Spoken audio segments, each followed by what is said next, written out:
సువార్త 4వ అధ్యాయం.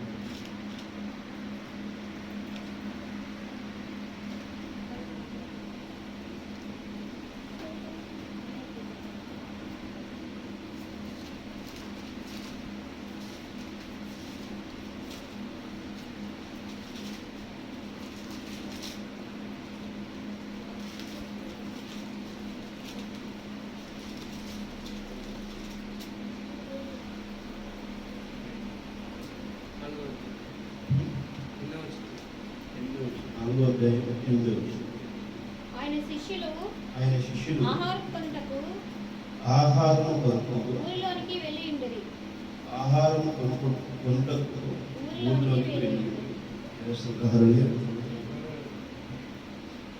పరలోకముల తండ్రి, పరిశుద్ధమైన తండ్రి, ప్రభావమైన యేసయ్య మీకు వందనాలు స్తుతిస్తున్నాం తండ్రి. చదవబడినటువంటి లేఖనమును ప్రభా వివరించుటకు ప్రభా మేము ఏమాత్రం అర్హులు కాదు నాయన. మమ్మల్ని మరుగున పెట్టండి నాయన. నాకున్న సంఘమునకు ప్రభా మీ వాక్యమును వివరించి ప్రభా ఆ వాక్యమును అనుసరించి నడుపుటకు ప్రభా మీ కృప దయచేయగలరని కోరుకుంటున్నాం మా తండ్రి. సమస్తమును ప్రభా మీ చేతులు అప్పగించుకుంటూ మీరు తగ్గించుకుంటూ ఇంకా మేము పొందుకోమని ప్రభు యేసు క్రీస్తు నామములో అడిగి వేడుకుంటున్నాం మా తండ్రి. ఆమేన్. హల్లెలూయా.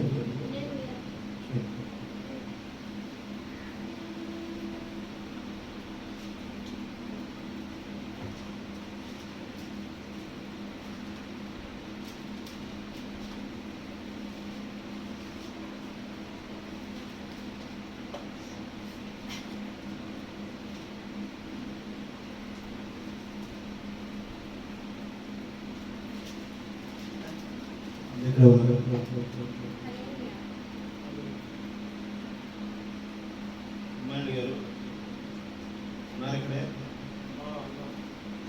వాక్యం ధ్యానించదు. దేవుడు ఎవరు? అసలు దేవుడు ఎవరు?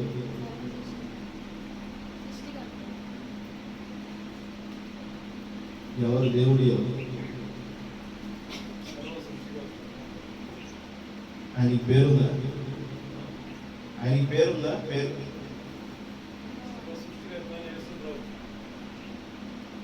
యేసు ప్రభు దేవుడు. యేసు క్రీస్తు దేవుడు. యేసుని చూసినప్పుడు తన శిష్యులు ఏం చెప్పారు? నేను ఎవరిని అనుకుంటున్నారు అని చెప్పి అడిగాడా? ఏం చెబుతున్నారు ఆయన శిష్యులు? ఏం చెబుతున్నారు? దేవుడు చెప్తున్నారు. సువార్త దేవుడే చెప్పారు.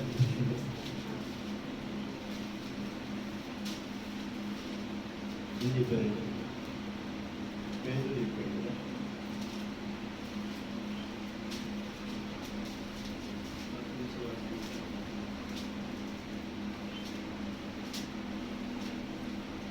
వాక్యాలు పెట్టుకోవట్లేదు, చదివిస్తున్నా మీరు దాన్ని పదే పదే పెట్టుకోబోతుంది. నేను ఎన్నిసార్లు చదివించాను రాత్రి. నేను ఎవరు అనుకుంటున్నారని ప్రభు అడుగుతున్నాడు కదా.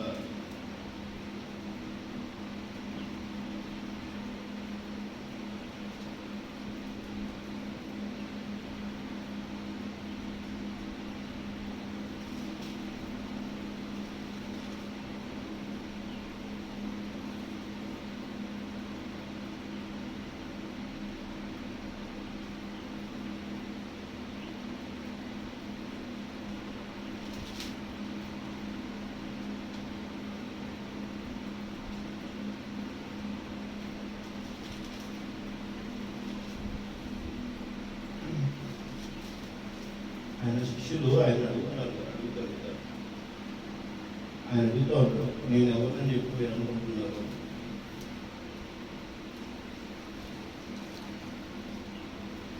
ఎక్కడ చదివారు? అసలు చదువుతున్నా కదా.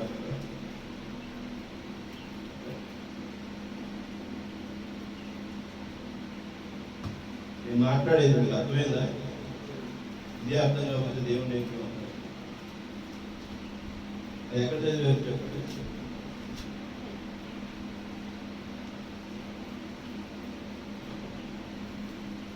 పేతురు అడుగుతాడు, పేతురుకి తాళపు చెవి ఇచ్చాడని చెప్పేసరి చదువుతాం కదా. అది ఎక్కడ పెట్టాలనుకుంటా. అప్పుడప్పుడు ఎగ్జామ్స్ పెడితే కానీ వీళ్ళు చదువుతారు కదా, అర్థమవుతుంటే ఏదో చెప్తున్నా వింటున్నారు, వెళ్ళిపోతున్నారు.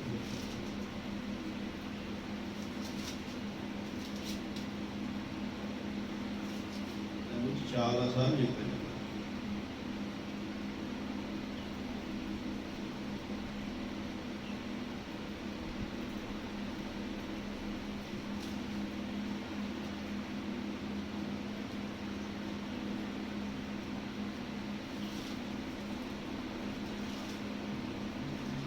చదవకపోతే వాళ్ళు ఎట్లా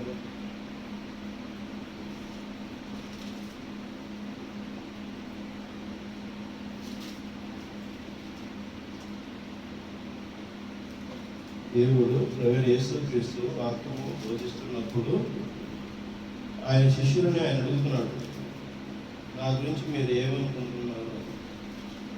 అప్పుడు నేను యెహోవాని అని కొందరు అనుకుంటున్నా ఉంటారు, కొందరైనా ఏరియా అని చెప్పేసి కొంతమంది అనుకుంటూ ఉంటారు. అవన్నీ మాట్లాడేటప్పుడు పేతురు అంటాడు, ఎవరు నువ్వు అని చెప్పినప్పుడు పేతురు అంటాడు, మా రక్షకుడిని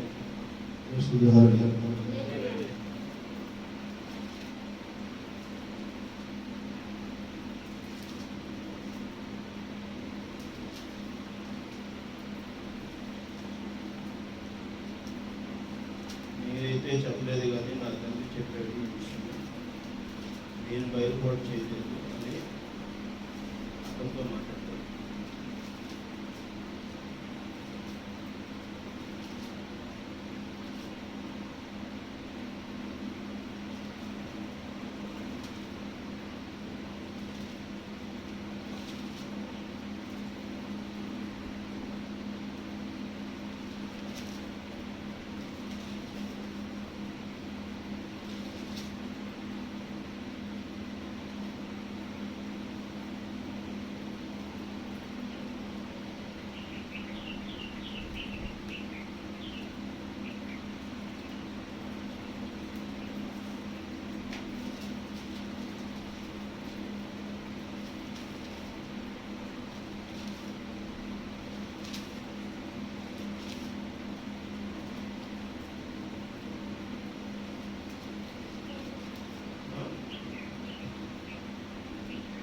దొరికిందా?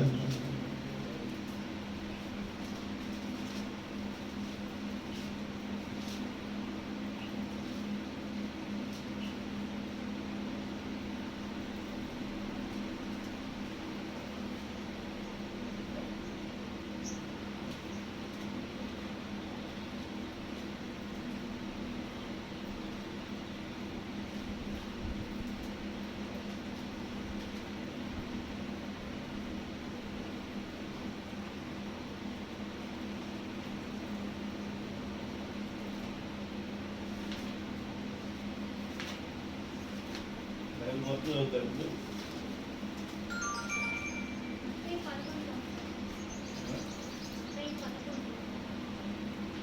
చదువు మరి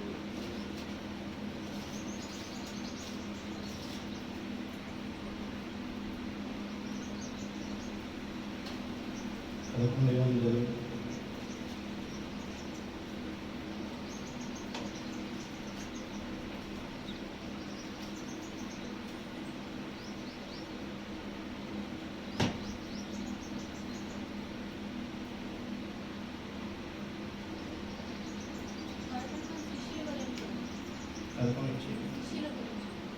చదువు యేసు తన 12 మంది శిష్యులకు ఆజ్ఞాపించుట చాలించిన తర్వాత వారి పట్టణంలో బోధించుటకును ప్రకటించుటకును అక్కడ నుండి వెళ్ళిపోయాను.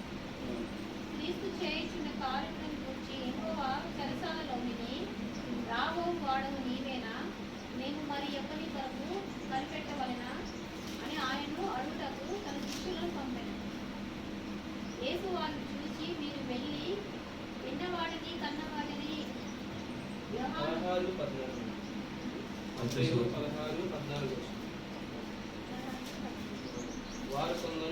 బాప్తిస్మిచ్చు యోహానని, కొందరు ఏలియా అని, కొందరు ఇర్మీయా అని, లేక ప్రవక్తల్లో ఒకడని చెప్పుకున్న వారిని. అందుకు ఆయన, మీరైతే నేను ఎవడను చెప్పుకొనవచ్చు అని వారిని అడిగాను. అందుకు సీమోను పేతురు, నీవు సజీవుడగు దేవుడు కుమారుడైన క్రీస్తు అని చెప్పాడు. అందుకు యేసు, సీమోను బర్యోన, నీవు ధన్యుడవు, పరలోకమునందున్న నా తండ్రి ఈ సంగతి మీకు బయలుపరచుకనని నరులు మీకు బయలుపరచలేరు.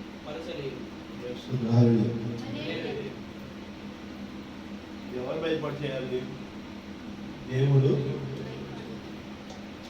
ఎవరు అనేటువంటి విషయాన్ని ఎవరు బయలుపడి చేయాలి?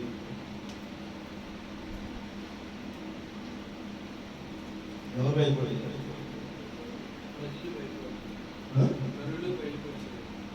నరుడు బయలుపడి నువ్వే మళ్ళీ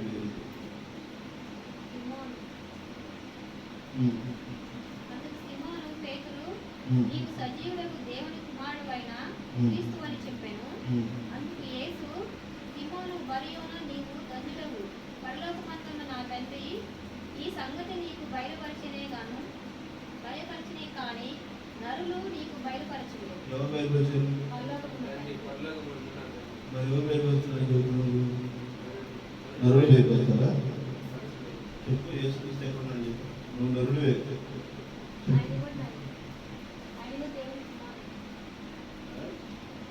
ఎవరు బయలుపరచాలంటున్నారు? దేవుడే బయలుపరచాలి.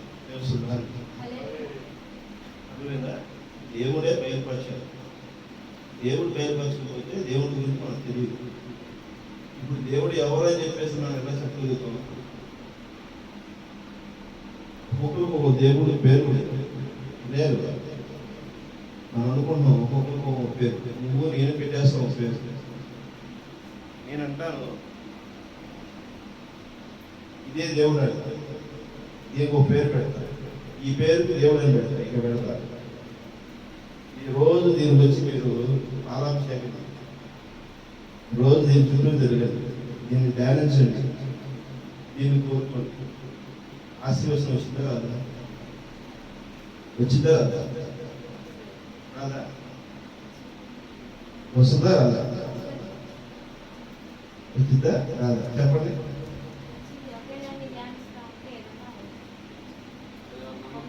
వచ్చింది. ఆయన రాదంటాడు.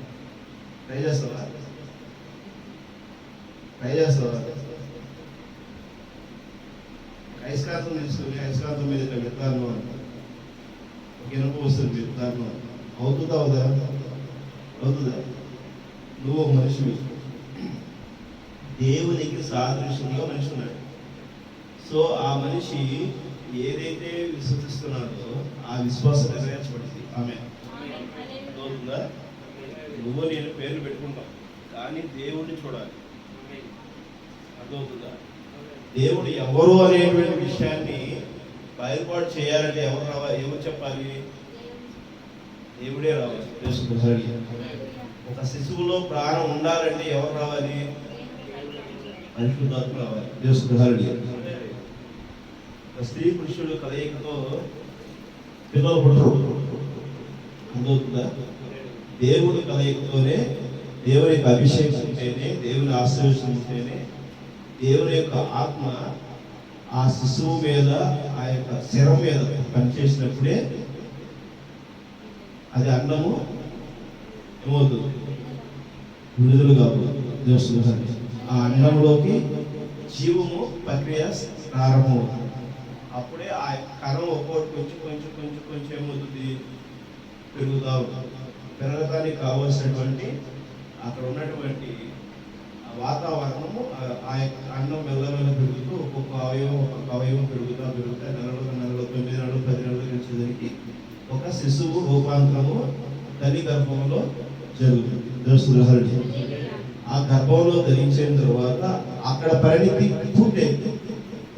దాని కాల పరిమితి, ఆ శిశువు యొక్క పరిణితి అనేది అక్కడ పరిపూర్ణమైంది కాబట్టి అక్కడ సమయం లేదు. సో అక్కడ నుంచి ఏం చేయాలి? నెక్స్ట్ స్టెప్ రావాలి. చేస్తుంది హల్లెలూయా. అర్థమవుతుందా? ఆ నెక్స్ట్ స్టెప్ లో రావాలంటే తల్లి గర్భం నుంచి ప్రసవం జరుగుతుంది. ఆ ప్రసవం చేసిన తర్వాత ఆ బిడ్డ భూమి మీదకి వచ్చిన తర్వాత మళ్ళా బిడ్డ స్టార్ట్ అవ్వాలి. శిశువు పెరుగుతూ పెరుగుతూ పెరుగుతూ పెరుగుతూ పెరుగుతూ తన యొక్క పరిణితి ముగిసేంత వరకు తను బతుకుంటాడు భూమి మీద. దోస్తులు ఆ పరిణితిని ఆయనకు ఉన్నటువంటి ఆ యొక్క జీవనాడి యొక్క కాలక్రమం ముగిసిన తర్వాత అప్పుడు చనిపోయిన తర్వాత ఏం జరుగుతుంది? మళ్ళా ఇంకో రూపాంతరం అనేది ఉంది. దోస్తులు ఆ రూపాంతరం ఏంది? పరిశుద్ధాత్మ అనువారమును పొందుకొని దేవుని దూతగా రూపాంతరం చేస్తుంది. అంటే ఇది సర్క్యులేషన్. దేవుని దూత తల్లి గర్భంలోకి శిశువు చెంది ఆ శిశువు బయటకు వచ్చి మనిషిగా నియమైతే ఉండి ఆ మనిషికి తాను చేయవలసినది ఏంటో చేయిస్తూ ఈ భూమి మీద చేస్తుంది. మరలా మరణం అయిన తర్వాత మరలా దేవదూతగా రూపాంతరం చెందాలి. ఈ బిడ్డ సక్రమంగా కలగకపోతే తల్లి గర్భంలోనే సరిపోతుంది. అర్థమవుతుందా? ఆ శిశువు సక్రమంగా సరైన పోషకాలు అందకపోతే తీసుకోకపోతే అవలక్షణాలు ఏర్పడతాయి. ఈ భూమి మీద కూడా సరైనటువంటి గుణగణాలను తీసుకోకపోతే, సరైన క్రమంలో నడవకపోతే, సరైన ఆలోచన తీరు పనిచేయకపోతే ఇక్కడ కూడా మనిషి యొక్క మనుగడ ఏమవుతుంది? అవలక్షణంగానే తయారవుతుంది. వాడు చెడుడో, దుర్మార్గుడో, రౌడీనో, లేకపోతే ఇంకొక కొండిగాడో, లేకపోతే ఇంకో రకంగా తయారవుతుంది. అప్పుడు ఏమవుతుంది? నెక్స్ట్ జనరేషన్కి వెళ్ళడు. నెక్స్ట్ జనరేషన్ ఏంటి? దేవదూత ఆ పరిణితికి వెళ్ళలేదు. అందుకని ఇక్కడ దేవుడు నీవు నన్ను చూడలేదు కానీ ఆ దేవుడు బయలుపాటు చేసిన విషయాన్ని నువ్వు చూసావు కాబట్టి నువ్వు ధన్యుడు సీఎం వర్గా అని చెప్పేశారని చెప్తున్నాడు. దేవుడు అదవుతుంది. ఇక్కడ దేవుని యేసు క్రీస్తు అక్కడ నిలబడి ఉన్నప్పుడు ఆయన అడిగినప్పుడు తన యొక్క శిష్యులు ఎలాగైతే యేసుక్రీస్తు లోకరక్షకుడు అని చెప్పి గమనించారో యోహాను సువార్త 4వ అధ్యాయంలో కూడా వీళ్ళు ఆహారం కొనుగోలు చేసుకోవడం కోసం తనతో వచ్చినటువంటి వారందరూ వెళ్ళిపోయినప్పుడు యేసుక్రీస్తు ఎక్కడ కూర్చున్నాడు?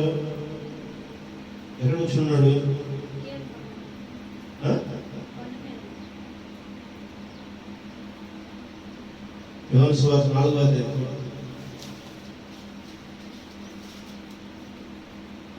ఎక్కడ కూర్చున్నాడు ఆయన?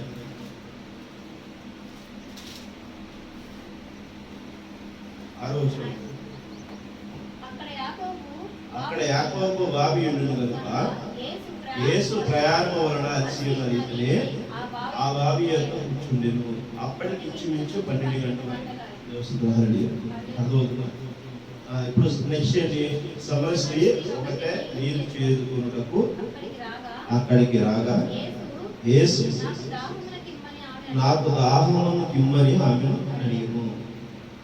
ఆయన శిష్యులు ఆహారం కొనుక్కొనుటకు ఊరిలోకి వెళ్ళి ఇప్పుడు ఎక్కడికి వెళ్ళారు? వీళ్ళు ఊళ్ళోకి వెళ్ళారు. ఆహారం కూడా వెళ్ళారు. ఇక్కడ ఏం జరుగుతుంది? యేసు క్రీస్తు అక్కడ కూర్చుని ఉన్నాడు. సమరస్త్రీ వచ్చింది. సమరస్త్రీ వచ్చి ఏమడుగుతుంది? అయా సమరస్త్రీ ఆయన ఏం అడగకుండా ఆమె నీళ్ళు చేదుకుంటున్నప్పుడు ఒక దూరంగా ఉన్నటువంటి వ్యక్తి ఏమడుగుతున్నాడు? నాకు నీళ్ళు దాహానికి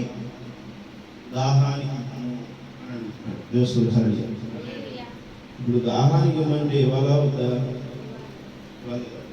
యోహాను సువార్త 8వ అధ్యాయం 27వ వచనం.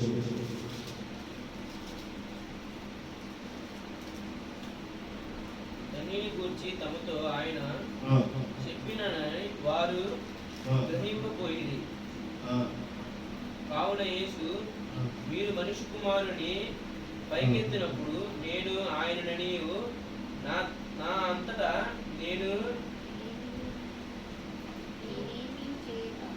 నేనేమీ చేయక తండ్రి నాకు నేర్పుట ఈ సంగతులను మాట్లాడుచున్నానని మీరు గ్రహించెదరు.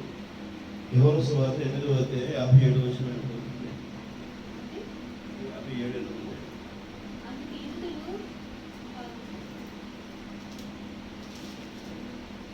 57 8వ అధ్యాయము 57వ వచనం. అందుకు యూదులు నీకు ఇంకను 50 సంవత్సరములైనా లేవే, నీవు అబ్రహామును చూచితివా అని ఆయన చెప్పగా, యేసు అబ్రహాము పుట్టక మునుపునే నేను ఉన్నానని నీతో నిశ్చయముగా చెప్పుచున్నాను నేను. చూస్తుంది యేసుక్రీస్తు వయసు ఎంతప్పుడు? యేసుక్రీస్తు చనిపోయినప్పుడు ఎన్ని సంవత్సరాలు చనిపోయాడు? 30 సంవత్సరాలు 39 సంవత్సరాలు చనిపోయాడు.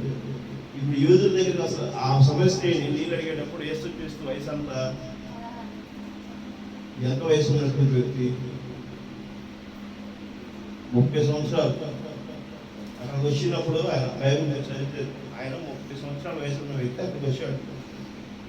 ఆయన 40 ఉంటుంది. ఇప్పుడు ఆయన చూడటానికి కేక వేసినప్పుడు ఆ స్త్రీకి ఎంత వయసు ఉన్నటువంటి వ్యక్తి దగ్గర పడుతున్నాడు?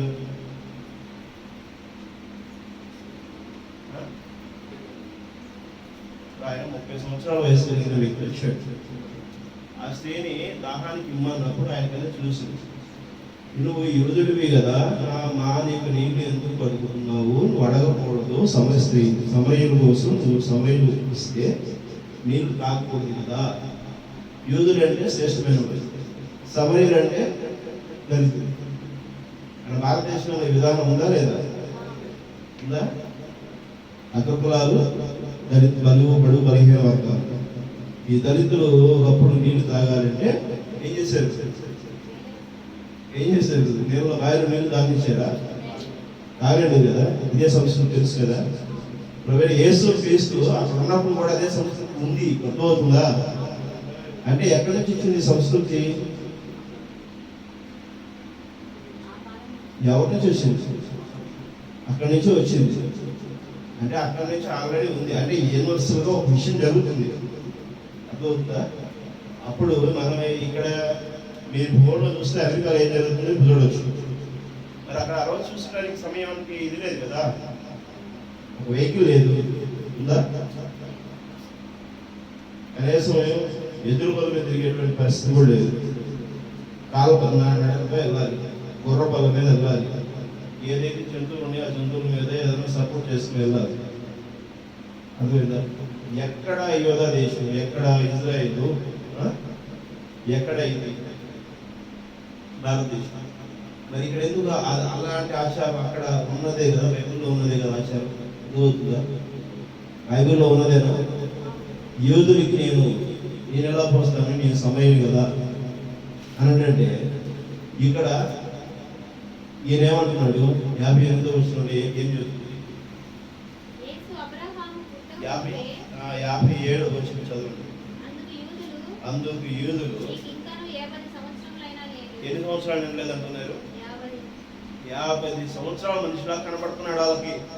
కానీ అక్కడ ఆయన వయసు అంతా సిలువలో వేయబడినప్పుడే 33 సంవత్సరాలు ఆయన సిలువ అప్పగింపబడ్డాడు. ఆమె యూదురాలకి ఆయన కనబడినప్పుడు, ఆ సమయ స్త్రీకి కనబడినప్పుడు ఆయన 30 సంవత్సరాల వయసు కలిగినటువంటి వ్యక్తి. కానీ వీళ్ళకి ఎంత వయసు కలిగిన వాడిగా కనబడుతున్నాడు? 50 సంవత్సరాల వయసు కలిగిన వాడిలా కనబడుతున్నాడు. ఆయన ఏమంటున్నాడు అసలు? ఆయన అసలు ఏమంటున్నాడు? నువ్వు 50 సంవత్సరాల వయసు కలిగిన వాడే కదా, నీకు చూస్తానికి 50 సంవత్సరాలు కూడా లేవు. నువ్వు ఏం చదువుతున్నావయ్యా? ఏం చదువుతున్నాడంటే ఆయన ఏం చదువుతున్నాడు? ఏం చెబుతున్నాడు ఆయన? అడగటం వేరు, చెప్పడం వేరు. ఆయన ఏం చదువుతున్నాడు? 58వ వయసు. What is the confusion?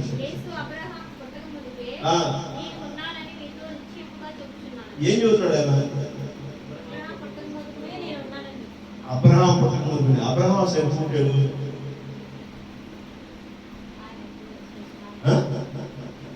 యేసుకి అబ్రహాంకి వయసు అనుకుంది తేడా.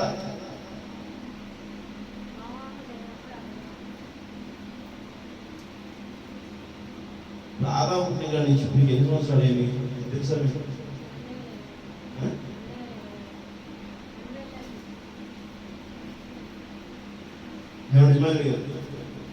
తెలుసా? తెలియదు. మరి ఏమంటున్నారు వారు?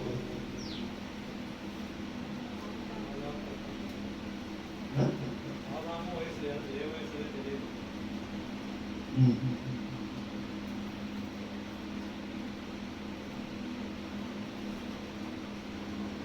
దేవుని లెక్కలో మనిషి పరిగణన చూసుకున్నట్టు అంటే 1000 సంవత్సరాలు. దేవుని లెక్కలో ఒక రోజు అయితే మన లెక్కలో 1000 సంవత్సరాలు.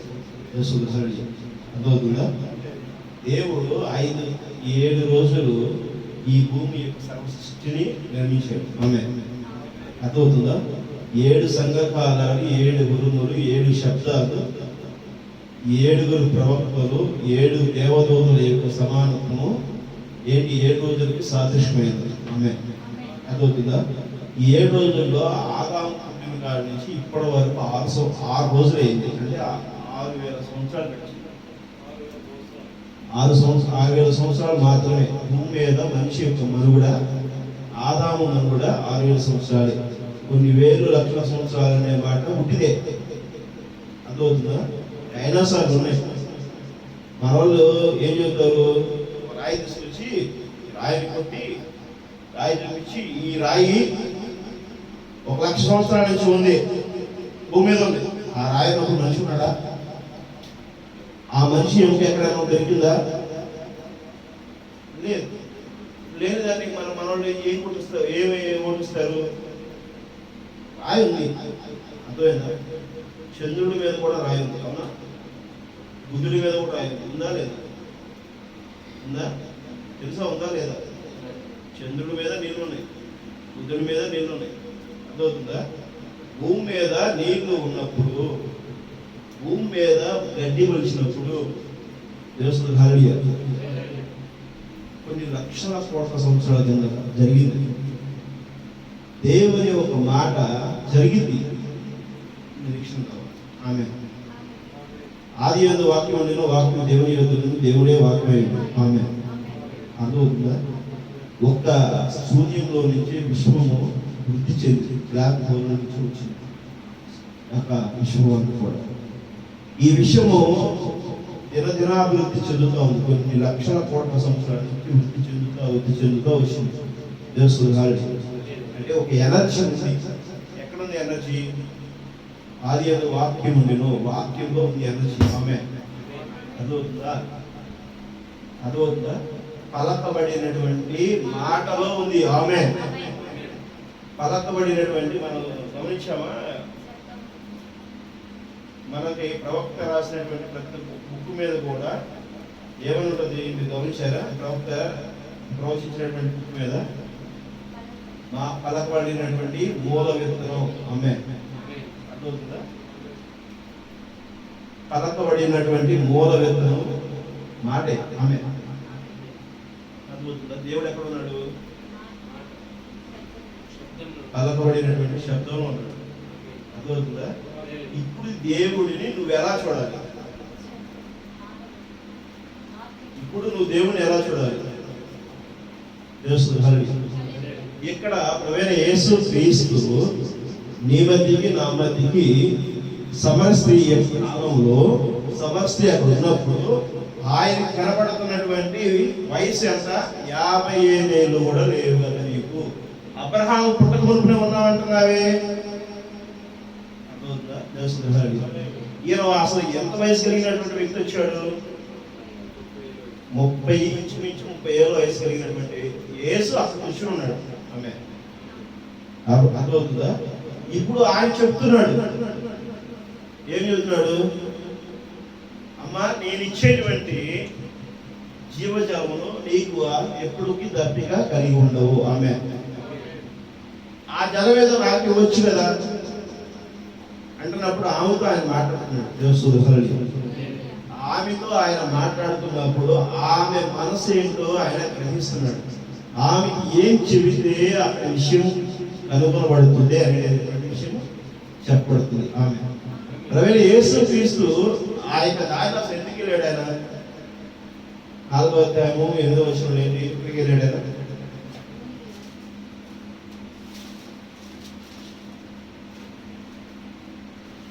ఆయన ఆ సమయ స్త్రీ యూదుల వైపున ఆయన శిష్యుల ఆహారం కొరకు ఊరిలోకి వెళ్ళి అసలు ఆ యొక్క మార్గం ఏ మార్గం కోసం ఎక్కడి కోసం వెళ్ళాడు? ఏసే బాప్తిస్మం ఇయ్యలేదు కానీ ఆయన శిష్యులు ఇచ్చుచుండేది. ఆయన సమరయ మార్గంలో వెళ్ళవలసి వచ్చింది. 4 వచనం 5 వచనం. యాకోబు తన కుమారుడిని ఏసేను ఇచ్చిన భూమి దగ్గరనున్న సమరయలోని సుకారము ఒక ఊరికి వచ్చింది. ఇప్పుడు యాకోబు యాకోబు ఏమిచ్చాడు అక్కడ? యాకోబు ఏం చేశాడండి? కుమారుడు యేసు ఇచ్చిన భూమి దగ్గరనున్న సమరయలో యేసేపుకు యాకోబు దేవుడికి ఇష్టడైనటువంటి ఒక ప్రవక్త, అవునా కదా? ఆయన కుమారుడికి ఒక రాజ్యం, ఒక భూమి ఇచ్చాడు. అక్కడ ఆ భూమి దగ్గరనున్న ఒక బావి దగ్గరికి వెళ్ళాడు. ఏ బావి? సుకారను ఒక ఊరికి వచ్చాడు. సుకారని ఊరికి వచ్చినప్పుడు ఆ ఊరిలోకి వాళ్ళు వెళ్ళారు. ఈ ఊరి పొలిమేరలో బాగుంది తెలుస్తుంది సార్. బావినప్పుడు ఎప్పుడు ఎక్కడ ఉండేది తెలుసా? ఊరి చివరి ఉండేది. మనకి ఉండేది ఎంత? మరి అక్కడ జరిగిన పద్ధతులు ఇక్కడ కూడా జరుగుతున్నాయి. అదవుతుందా? తెలుస్తుంది సార్. ఇప్పుడు మన యొక్క దప్పిక తీర్చుకోవాలంటే ఎక్కడికి వెళ్ళాలి? మనం ఊరి చివరికి వెళ్ళాలి. మనుషులు ఉన్న చోట కాదు. అర్థమవుతుందా? మనుషులు లేని ప్రాంతంలోకి వెళ్తేనే మన దప్పిక తీరబడుతుంది. అది ఏ దప్పిక? ఆ రోజు నీరు దప్పిక దొరికించింది. ఈ రోజు నీతో నాకు దేవుడు చెప్తున్నది జీవజలముల దప్పిక. సమర స్త్రీ కూడా అదే చెప్పాడు, జీవజలముల దప్పిక. ఆయన ఆ రోజు కనబడుతున్న 36 వయసు కలిగినటువంటి వ్యక్తి మనిషి అక్కడ ఉన్నాడు. ఆయన కనబడింది 50 వయసు. ఆయన ఏం చెబుతున్నాడు? నేను అబ్రహాము కంటే ముందున్నాడు అన్నాడు. ఆయన ఎవరిని కలుసుకోవడానికి వచ్చాడు? ఎవరి ముందు ఆయన కనబడటం కోసం వచ్చాడు? ఎవరు కనబడటానికి వచ్చాడు? అక్కడికి సమర స్త్రీకి కనబడటానికి వచ్చాడు. ఆయన సమరయులు ఎదుటన తన యొక్క దైవత్వాన్ని, ఆయన దేవుడు అనేటువంటిది ప్రవీణ యేసు క్రీస్తు అనేటువంటి దాన్ని కనబరచడానికి వచ్చాడు. 8వ అధ్యాయం ఆ స్త్రీతో మాట్లాడేటప్పుడు ఏం మాట్లాడుతున్నాడు? చదవండి. 14వ వచనం చదవండి. యేసు నేను ఎక్కడి నుంచి వచ్చుతునో, ఎక్కడికి వెళుదునో నేను ఎరుగుదును. ఎన్నో అధ్యాయం? 8వ అధ్యాయం కాదు, 4వ అధ్యాయం 14వ వచనం చదువుతున్నాను.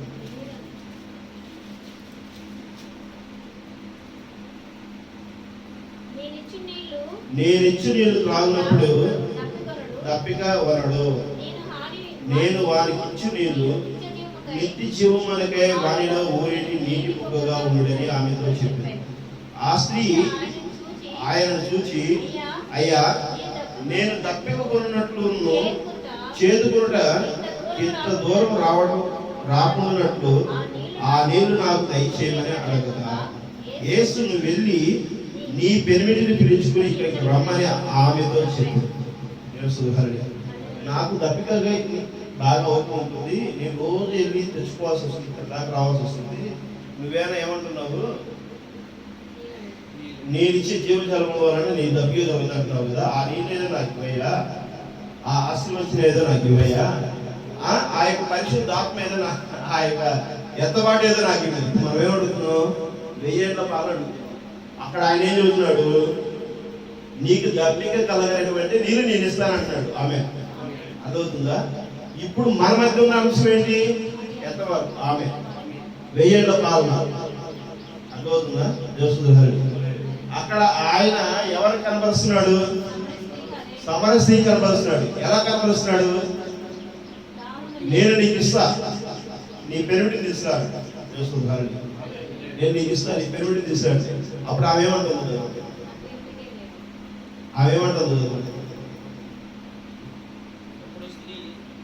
అప్పుడు స్త్రీ, అయ్యా,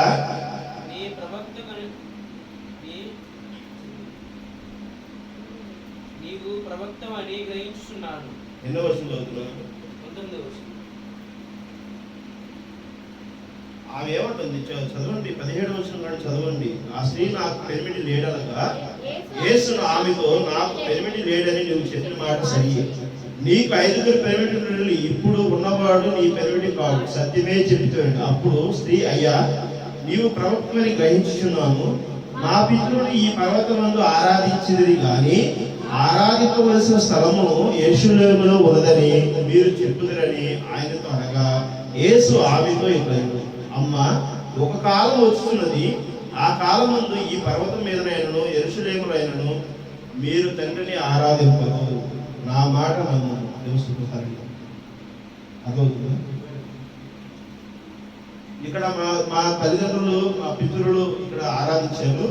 ఆరాధించిన కాడ దేవుడు కనపడతాడని చెప్పి మేము విశ్వసించాము. ఇప్పుడేమో మేము చెబుతున్నటువంటిది ఉన్నది. ప్రవక్త చెప్పాడు కదా, ఆ ప్రవచనం నెరవేర్చబడింది. నువ్వు ప్రవక్తను నేను నమ్ముతున్నాను అన్నప్పుడు, ఇవి అంటున్నప్పుడు ఇవేమంటుంది?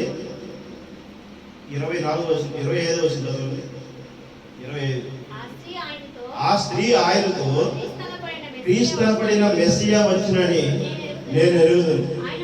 ఆయన వచ్చినప్పుడు మాకు సమస్తము తెలియజేయమని చెప్పగా, యేసు నీతో మాట్లాడుచున్న నేనే ఆయనని ఆమెతో చెప్పాను. ఇంతలో ఆయన శిష్యులు వచ్చి ఆయన స్త్రీతో మాట్లాడడం చూచి ఆశ్చర్యపడేది. కానీ నీకేమి కావాలననియు ఈమెతో ఎందుకు మాట్లాడుచున్నావనియు ఆయనను ఎవడను అడగలేదు. ఆ స్త్రీ తన కుండ విడిచిపెట్టి ఊర్లోనికి వెళ్ళి, మీరు వచ్చి నేను చేసినవన్నీ నాతో చెప్పిన మనుషుని చూడుడి, ఈయన క్రీస్తు కూడా, ఆమేన్, ఈయన క్రీస్తు కాడా అని ఆ ఊరితో చెప్పగా, వారు ఊరిలో నుండి బయలుదేరి ఆయన యొద్దకు వచ్చి, ఆలోగా శిష్యులు బోధకుడా భోజనము చేయమని ఆయనను వేడుకొనిరి. అందుకు ఆయన, భుజించుటకు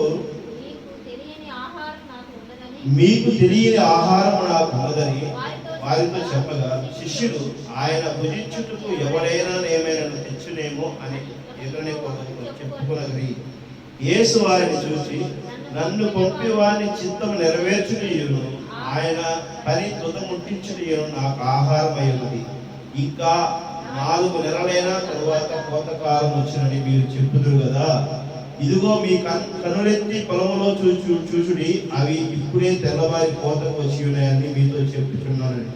విత్తువాడును కొయ్యవాడును కూడా సంతోషించినట్లు కొయ్యవాడును జీతం పుచ్చుకుని నిత్య జీవార్థమైన ఫలమును సమకూర్చుకుంటున్నాడు. హల్లెలూయా. ఇక్కడ ఆయన భోజనము నాకు తీసుకొస్తారంటారు. అర్థమైందా? ఆయన భోజనం ఏంటంటే, ఆయన భోజనము ఏమని చెప్తున్నాడు?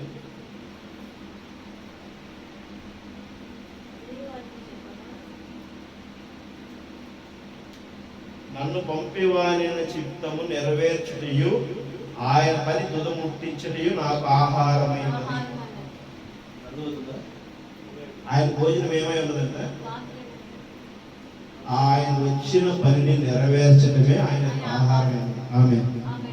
ఇప్పుడు అక్కడ ఆహారము ఎవరి కోసము ఆహారం విధించాడు ఆయన? అర్థమవుతుందా? ఎవరైతే తలుపు తీస్తారో వారు నాతోను, నేను వారితో, నా తండ్రి అందు సింహాసనం ముందు భోజనం చేస్తాం. ఆమేన్. ఇప్పుడు ఆయన ఏ భోజనం చేయడానికి వస్తున్నాడు? మీకు గమనించండి, క్రీస్తు రాకడ అక్కడ సమరయులను మాత్రమే ఆకర్షించడానికి వచ్చింది, అన్ని జనుల కోసం కాదు. ఆమేన్. అర్థమవుతుందా? ఇప్పుడు ప్రవేళ యేసుక్రీస్తు రాకడ, రెండవ రాకడ, అప్పుడు మెస్సయ్య వచ్చింది ఆ సమరయుల కోసం. ఇప్పుడు ప్రవేళ యేసుక్రీస్తు రెండవ రాకడ ఎవరి కోసం రావాల్సింది? ఎవరి కోసం రావాల్సింది? తప్పిపోయిన యూదుల కోసం. ఆ యూదుల కోసం వచ్చేటప్పుడు ఆయన ఏం చెప్పాడు? ఈ సువార్తను తూర్పు దిక్కున, దక్షిణ దిక్కున, ఉత్తర దిక్కున, పడమర దిక్కున నేను చెప్పిన సంగతులను బోధించనని తన యొక్క శిష్యులకు చెప్పి పంపించినటువంటి క్రమంలోనే తోమా అనేటువంటి ఒక శిష్యుడు భారతదేశానికి వచ్చాడు. ఆమె అర్థమవుతుందా? ఇవి ఈ భూమి మీద బావిలో నీళ్లు తాగలేనటువంటి పరిస్థితులు, దళితులు, బలహీనులు ఉన్నటువంటి మాట అక్కడే కాదు, ఇక్కడ కూడా మనం గత కొన్ని సంవత్సరాల క్రితం చూసాం. యేసు క్రీస్తు నీ మధ్యకి నా మధ్యకి వచ్చి 2026 సంవత్సరాలు గడిచింది. అంటే ఆ సమయంలో ప్రపంచం మొత్తం కూడా ఎవరు ఇష్టానుసారమైనటువంటి దాన్ని వారు ప్రకటించేటువంటి పరిస్థితి ఉంది. ఆమె అదవుతుందా? ఎవరికందుకు వారు వారి వారి దేవుడులను వారి వారి యొక్క ఆరాధికులను వాళ్ళు ప్రకటించుకోవడము, వాళ్ళు అభిషేకం పొందడము, వారు పూజలను గైకొనడం అనేది ఆ రోజు జరుగుతున్నటువంటి విషయం. అలాంటి సమయంలో ఆ దేవుడు ఆ పరిశుద్ధాత్మ ఎవరితో మాట్లాడుతుంది? సమరయ స్త్రీతో మాట్లాడుతుంది, ఆ సమరయులతో మాట్లాడుతుంది. ఆ సమరయుల మధ్యకి ఆమె వెళ్ళి క్రీస్తు కాడా, ఈయన క్రీస్తు కాడా. ఎప్పుడు ఈ క్రీస్తు ఎక్కడ ఉన్నాడు?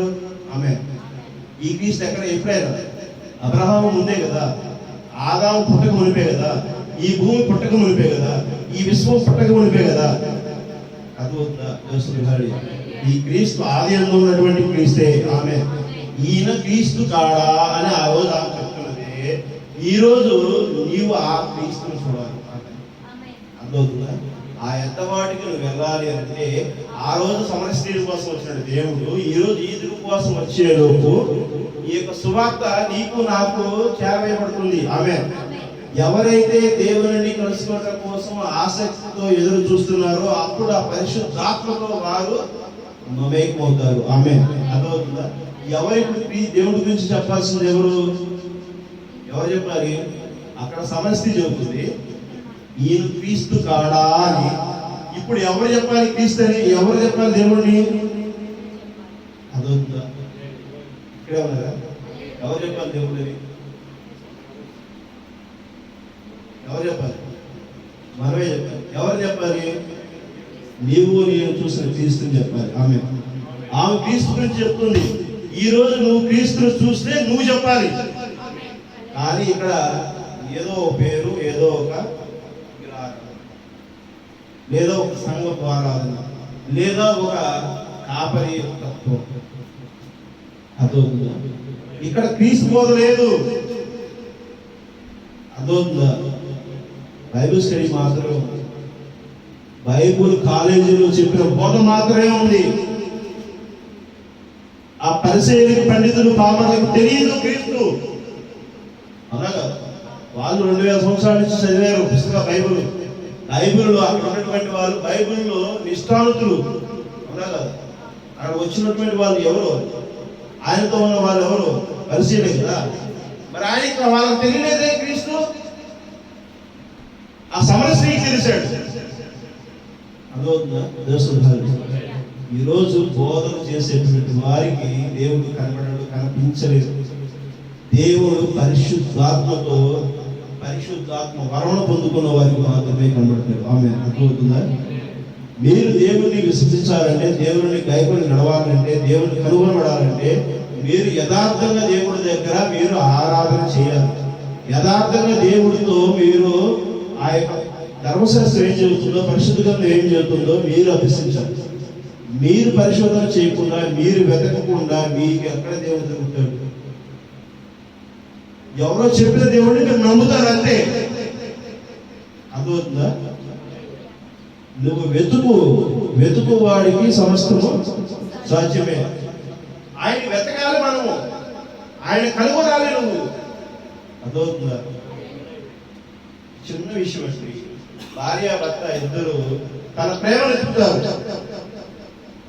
అర్థమవుతుందా? అదే ప్రతిఫలం ఎట్లొస్తారు? ఒకరు వెతుక్కుంటారు. మరి నీవు దేవుడిని ఎతికేటువంటి దానికోసం ఆరాటపడుతున్నావా? అర్థమవుతుందా? నువ్వు అలానే కూర్చుని ఉండి నీ కాలు చేతులు పోగొట్టుకోవటమే, నీ కళ్ళు పోగొట్టుకోవటమే, నీ చెవులు పోగొట్టుకోవటమే, నీ శరీరం కృషించుకోవటమే, నీ శరీరము నువ్వు చనిపోయి ఆ యొక్క పురుగులు పెట్టేటువంటి శరీరముగా సమాజంలో కొల్లబడటం తప్ప నుంచి నువ్వు ఎతికింది ఎక్కడ? యేసుక్రీస్తు నువ్వు డిసైడ్ చేయబాబు. ఎవరో చెప్పిన విషయాన్ని తీసుకొచ్చి అక్కడ డిసైడ్ చేయబాబు. నేనేం చెప్పాను దాకా ఈ పెన్ను లాగా పెట్టి డిసైడ్ చేయబాబు. యేసుక్రీస్తు వెతకండి, దేవుడు నీతో మాట్లాడుతాడు. ఆమె అదవుతుందా? పాపం పశ్చాత్తాపం రావాలి అంటే నువ్వు వెతకాలి. ఆయన చెప్తున్నాడు నేనున్నానని. ఆయన ఉన్నాడా లేడా నువ్వు చూడాలి. నువ్వు ఉన్న చూసిన దాన్ని నువ్వు చెప్పాలి. నువ్వు చెప్పిన దాన్ని నీ జీవితంలో చూపించాలి. నువ్వు చూపించిన దాన్ని నువ్వు ఎదుటి వారికి కూడా ఆ యొక్క వెలుగు ప్రకాశింపజేయాలి. అర్థమవుతుందా? నేను చంద్రుడు అంటే సరిపోదు. చంద్రుడు ఆ యొక్క పౌర్ణమికి వెలుగును ప్రకాశించాల్సిందే. అర్థమవుతుందా? నేను భూమి అంటే సరిపోదు. భూమి మీద సమస్త మానవాళికి మనుగుడికి సాధ్యమైన వాతావరణం చూపించినప్పుడే భూమి అవుతుంది. దేవుడు భూమి లాంటి గ్రహాలు బోర్డులు ఉన్నాయి ప్రపంచంలో, వేరే విశ్వంలో. ఈ భూమి మీద మనిషి మనుగడానికి ఆక్సిజన్, చెట్లు, చేమ, నీళ్లు అన్ని కూడా ఉన్నాయి కాబట్టి ఈ భూమి మీద మనిషి మనుగడ సాధ్యమవుతుంది. లేకపోతే మనిషి మనుగడికి చాలా అనుకూలమైనటువంటి 30% అనుకూలమైన వాతావరణం బుధుడి మీద కూడా ఉంది, కానీ సాధ్యం అవట్లేదే. నిన్ను నువ్వు కనబరుచుకుంటూ కాదు, కానీ నీలో ఉన్న క్రీస్తుని కనబరచు. ఆమె నువ్వు ఏం చేయాలి? ఎతకాలి. నువ్వు పరిశోధన చేయాలి. నువ్వు ధ్యానించాలి. నువ్వు నీ అభిషేకం నువ్వు పొందాలి. అప్పుడే దేవుడికి నువ్వు సాదృశ్యమైన జీవితాన్ని కలిగి ఉంటావు. దేవుడు నీ యొక్క ఆలోచన కాదు, కానీ ప్రభు ఏం చెబుతున్నాడో ఆ విషయాన్ని నువ్వు గమనించి దాని వైపు నువ్వు నడవడం కోసం ప్రయత్నించి. ఎవరో ఏదో చెప్పింది మనం నీ వినటం కాదు. దేవుడు అది వింటే ఏమవుతుంది? మనం అక్కడే ఉండిపోతాం. ఒక లెసన్ చెప్తే ఆ లెసన్ ఆపవరకే. ఈరోజు స్టడీ కూడా అది లేదు. అర్థమవుతుంది? అవును కాదు? ఈరోజు స్టడీ కూడా అది లేదు. లెక్చరర్ ఏం చెప్తే అది రాసి మార్క్స్ వేయట్లా. నువ్వు ఓట్ చేసుకుని దాన్ని ఎలాగైతే ఎక్స్ప్లెయిన్ చేస్తావో అప్పుడే ఓట్ చేస్తారు. దేవుడు ఆ రోజు అక్కడ ఇక్కడ ఏం చెబుతున్నాడు? ఒక రోజు నన్ను ఆరాధించేవారు ఉండరు. హరి అవునా కాదు? అన్నాడా లేదా? 4వ అధ్యాయం చదవండి. అమ్మా ఒక కాలం 27 వచ్చింది. అమ్మా ఒక కాలం వచ్చినది. ఆ కాలమందు ఈ పర్వతం మీద నేను యెరూషలేములైనను మీరు తండ్రిని ఆరాధింపరు. నా మాట నమ్ము. మీరు మీకు తెలియదానిని ఆరాధించుము, మేము మాకు తెలిసిన దాన్ని ఆరాధించేవారము.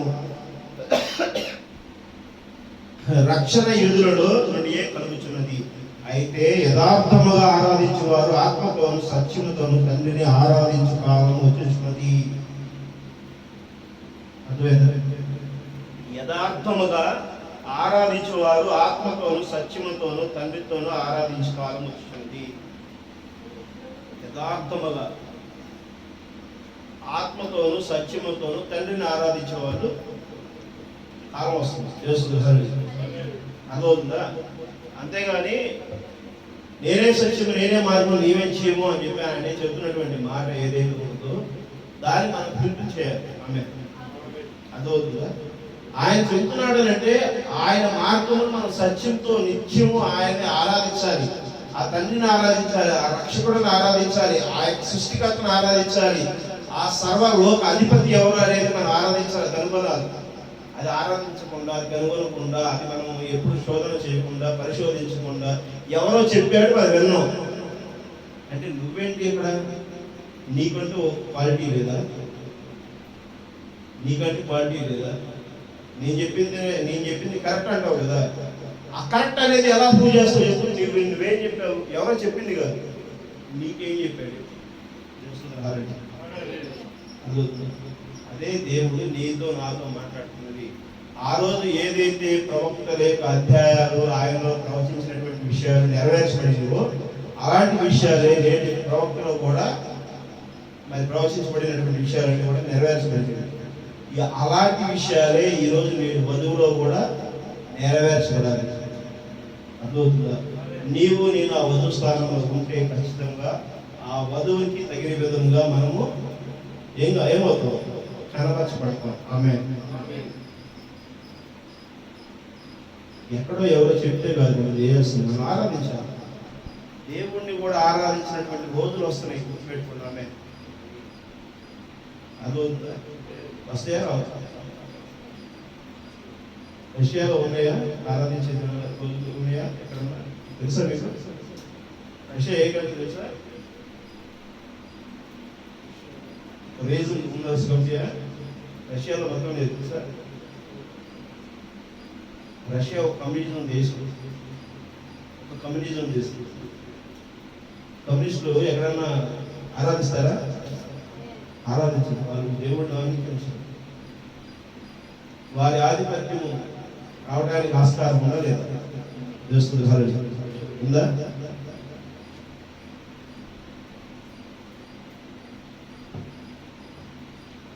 ప్రవక్త చెప్పాడు, మన ప్రవక్త ఏం చెప్పాడు?